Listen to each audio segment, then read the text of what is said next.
Hello friends, இந்த வீடியோவில் நம்ம ஒரு சூப்பரான கத்திரிக்காய் பொரியல் தான் பார்க்க போகிறோம். எல்லா சாதத்துக்கும் சூப்பரான சைட் டிஷ். கண்டிப்பாக ட்ரை பண்ணி பாருங்கள். அதுக்கு கடாயில் ஒரு 3 ஸ்பூன் எண்ணெய் ஊற்றிட்டு கடுகு பொரிஞ்ச பிறகு 3 பல்லாரி வெங்காயம் இந்த மாதிரி நீட்டு வாக்கில் கட் பண்ணி வச்சுருக்கேன். அதை ஆட் பண்ணியிருக்கேன்.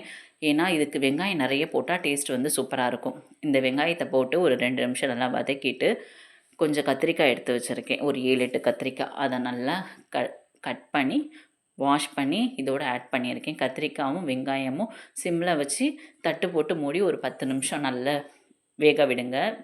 10 நிமிஷம் கழித்து பார்த்திங்கன்னா இதுக்கு தேவையான அளவு உப்பு சேர்த்துருக்கேன்.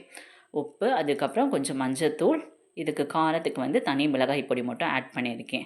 அதுக்கப்புறம் மசாலாவை சேர்த்துட்டு நல்லா மிக்ஸ் பண்ணி விட்டுட்டு தட்டு போட்டு மூடி ஒரு 10 நிமிஷம் நல்லா அப்பப்போ மிக்ஸ் பண்ணி விடுங்க.